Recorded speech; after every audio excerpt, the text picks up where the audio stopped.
don't know who needs to hear this, but all of that advice about communication being the most important component of a successful relationship isn't true. And I'm tired of seeing people screaming about that and not going any deeper. Like, of course, communication is important. We all know that at this point. But without this one other component, communication simply will not do. So let's chat. I spent the majority of my adult life getting my ass kicked by relationships. In a lot of ways, they were the catalyst that I needed in order to do a lot of inner growth. And they forced me to face my shadow and my traumas and address all of my wounds and my subconscious stories. And of course, it wasn't fun to go on these roller coaster rides, but I did get a lot out of the lessons that were presented to me. But I want to preface by saying that I don't think there's a one way, like one exact right way of doing relationships, because obviously we're all different and what works for one person isn't going to work for the next. But I do think that there are a few things within relationships that are necessary for all sorts of relationship to be successful. And for me, the way that I define a successful relationship is by how fulfilling that relationship is. It's not about length. Because I've seen a lot of people be together for a long time and still be miserable.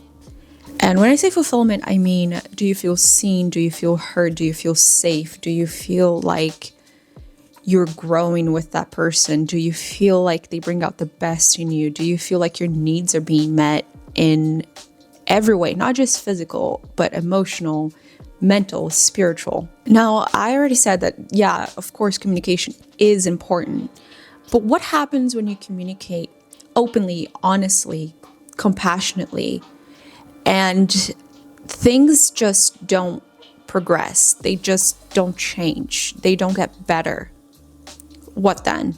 What happens when the other person doesn't respond? And by respond, I don't mean just with words, but with actions, with change, with whatever it is you're communicating to them about. Because I've been in that place where I found 101 ways of saying the same thing to someone, but nothing changed.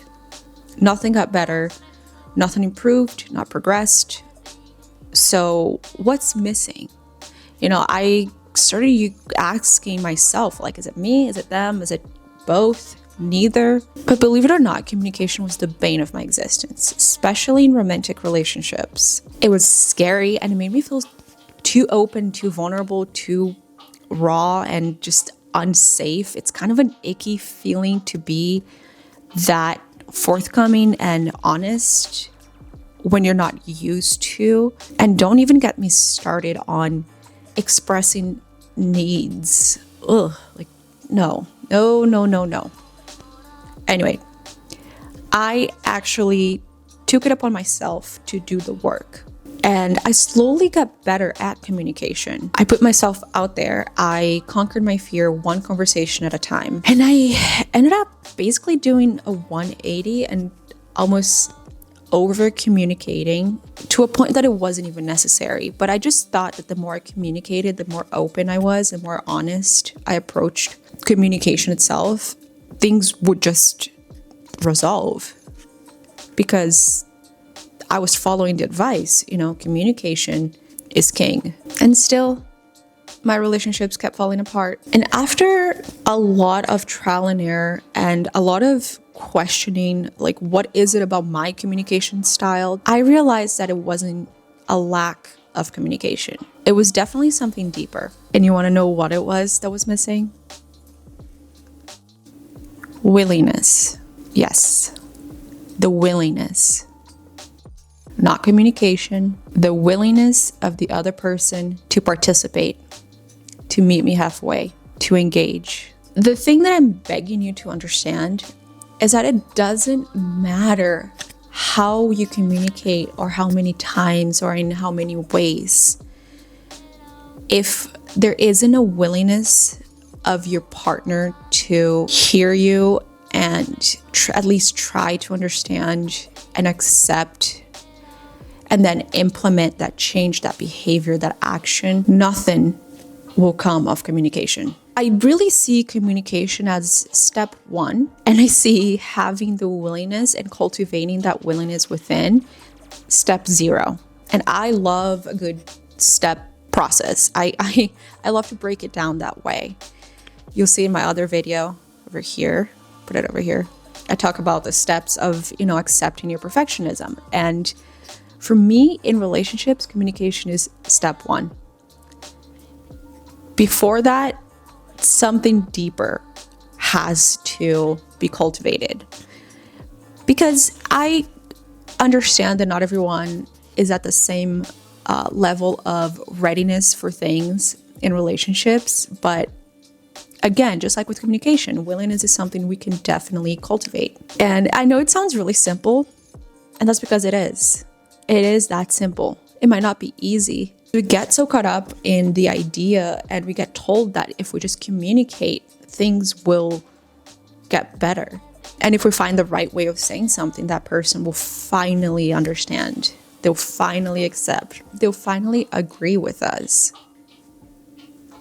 But that's not true. Developing that willingness to meet each other halfway is so much more important than just finding the right words. And if the willingness isn't present in both people, then it's time to ask yourself, why are we doing this? Why am I still here? And maybe this isn't the talk or the advice that you're looking for, but I promise you that if you're just pouring into someone who doesn't have the willingness to pour back into you, eventually you're going to end up feeling so much more lonely and empty than if you were to just pour that energy into yourself. If you have that willingness to pour into someone else, find that willingness to pour into yourself first then. Because I promise you that there are a lot other people out there who are willing to meet you where you are and build from there, and willing to put in the work on themselves to show up for you even better. Just in the same way that you need to be willing to put in the work on yourself to show up better. And how much better is it to be with someone who matches that energy, who matches the effort, who matches the fill in the blank, and you actually feel like you're in a real, equal, give and take partnership.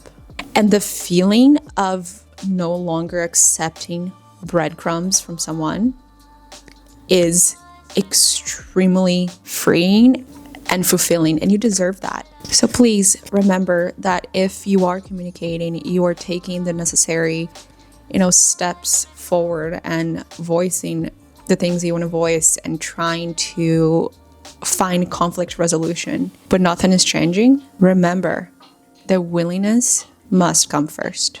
Thank you for being here and watching this, and I'll see you in the next one.